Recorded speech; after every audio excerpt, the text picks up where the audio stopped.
Bonjour à toutes et tous. Dans l'actualité, le Centre permanent d'initiative pour l'environnement, le CPIE Loire-et-Mauges, a organisé pour la seconde année consécutive l'opération Bienvenue dans mon jardin au naturel. Il s'agissait de mettre en avant le jardinage sans pesticides, avec des solutions écologiques, avec aussi un certain nombre de jardins ouverts au public. Nous nous sommes rendus dans celui de Cédric No, rue Choltaise, à Saint-Macaire-en-Mauges. Alors un jardin naturel, c'est un jardin où on cultive sans pesticides, sans engrais chimiques.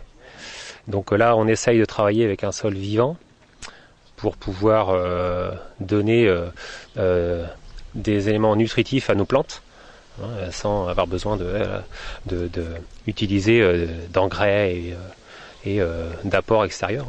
Alors ça marche ça, parce que c'est pas tellement dans l'air du temps. Alors ça marche, évidemment, ça marche. Faut un petit peu comprendre comment fonctionne le sol. Donc là, je nourris pas mes plantes, je nourris les micro-organismes du sol et les vers de terre. Donc là, c'est eux qui vont transformer les matières et qui vont nourrir mes plantes. Voilà, c'est ça le but. Alors, portes ouvertes aujourd'hui et demain dans ce jardin, donc tout le monde peut venir voir un petit peu comment vous faites, s'en inspirer finalement. Voilà, c'est ça, les gens prennent des idées, demandent un petit peu les recettes, et puis ils observent, ils voient un petit peu les paillages, ils voient un petit peu, c'est ça, les différentes techniques pour les pommes de terre, les tomates, etc. On arrive à tout faire ?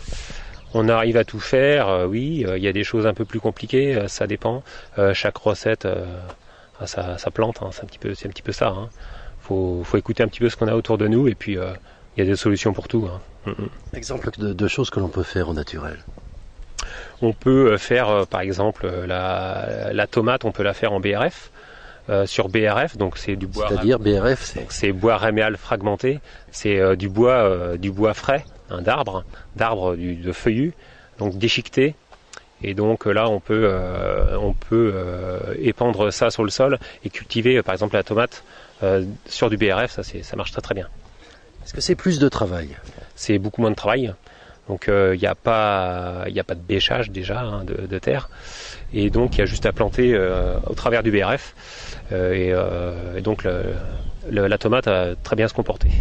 Vous avez donc là cette petite parcelle. Qu'est-ce qui pousse ici ? Qu'est-ce que vous faites ? On essaie de faire un petit peu tout pour nourrir la famille. Les tomates, les pommes de terre, du panais. Qu'est-ce qu'on a ? Des fraisiers. Il y a on fait du poireau, des haricots et pas mal de variétés anciennes. Des topinambours, tout ça, et des coquerets du Pérou. C'est bien, des petites choses pour décorer, mais aussi des pépinots. Des concombres à confire et plein de petites choses spéciales. Sur Saint-Macaire, est-ce que finalement peut-être vous intriguez un petit peu parce que on discute avec le voisinage et tout. Qu'est-ce qu'ils vous disent ? Ils disent finalement qu'ils viennent s'inspirer des bonnes idées, quoi. Et certains, pas mal, sont venus l'année dernière, ils sont revenus aujourd'hui et ils viennent un petit peu dire mais j'ai essayé moi aussi un petit coin de mon jardin et ça marche. Voilà quelques idées pour jardiner au naturel avec Cédric No à Saint-Macaire-en-Mauges dans le cadre de Bienvenue dans mon jardin au naturel avec le CPIE Loire-et-Mauges. En bref, l'actualité demain jeudi sera marquée par la pose de la première pierre du multi-accueil baptisé Tchoutchou en gare intercommunale du Palais dans le vignoble nantais. La gare du Palais est en pleine mutation avec l'inauguration le 16 mai dernier d'un passage souterrain facilitant l'accès au quai pour les personnes à mobilité réduite. Le futur multi-accueil pourra accueillir une vingtaine d'enfants et leurs parents en attendant le train. Et puis nous apprenons à l'instant, selon l'association Mémoire vivante du patrimoine gétois, qui lutte depuis plusieurs années pour la sauvegarde de l'église de la commune de Gété, dans les Mauges, que la démolition de l'église aurait commencé hier mardi. L'association croyait l'église sauvée puisqu'un recours de la commune avait été annulé par arrêté du Conseil d'État le 5 décembre dernier. Selon l'association, la démolition aurait été votée lors du conseil municipal du mois de mai à Gété. Une manifestation est organisée demain sur les réseaux sociaux. Nous reviendrons bien entendu dans nos prochaines éditions sur cette affaire de l'église de Gété. Nous sommes mercredi, demain un nouveau numéro de l'Hebdo de Sèvres-et-Maine dans les kiosques du Vignoble et du Nord-Vendée. Un numéro un peu spécial cette semaine. Bonjour Hervé Pavageau. Bonjour Philippe. Rocker aujourd'hui, métalleux. Métalleux, effectivement, métalleux.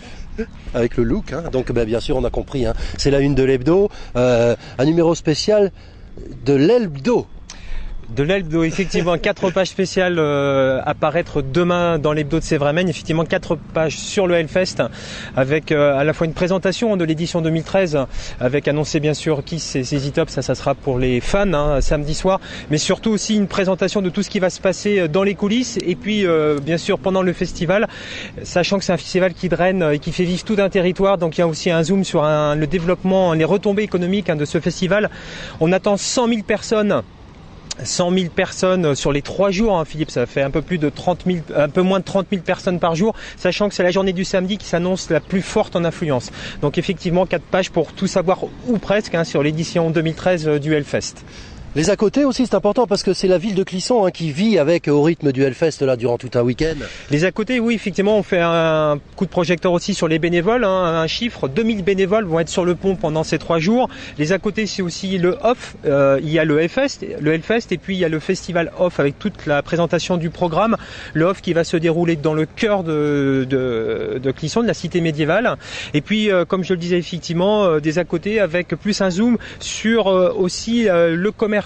On sait que le Hellfest a été parfois décrié, notamment sur son côté satanique par certains mouvements catholiques, notamment intégristes. Et effectivement, on sent que depuis son installation dans Clisson, le festival est vraiment appuyé, un vrai soutien de tout un territoire derrière ce festival.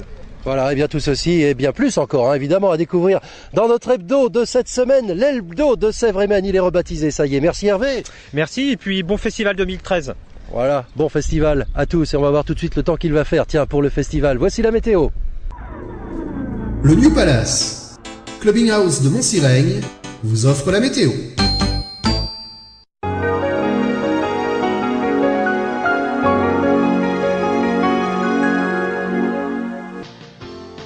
Et c'est encore un temps bien maussade pour ce jeudi avec des averses nombreuses demain matin, même quelques coups de tonnerre possibles ici et là dans l'après-midi avec des températures qui restent stables et relativement douces, de l'ordre de 20 degrés pour les maximales, des minimales entre 13 et 15 degrés cette nuit. Ensuite, à partir de vendredi, vendredi c'est de la pluie, pratiquement sans discontinuer, un temps plus variable avec un mélange de nuages et d'éclaircies et des averses aussi pour samedi et dimanche. Voilà tout cela sur Clisson, sur le Hellfest et sur tout le pays des 3 provinces. Bonne soirée à tous, à demain. Le New Palace, au lieu du clubbing vendéen. New Palace. 1, 2, 3, 4 salles. Tu aimes l'électro? Le New Palace est fait pour toi. Tu aimes les années 80? Le New Palace est fait pour toi. Tu aimes le soleil? Le New Palace est fait pour toi. Les DJ du New Palace sont les magiciens de tes nuits. New Palace. Un lieu unique avec terrasse et piscine extérieure. New Palace. T'accueille tous les vendredis, samedis et veille de fête. New Palace. Nulle part ailleurs, c'est à Montsirègne. Mon New Palace. Mes nuits sont plus belles que mes jours.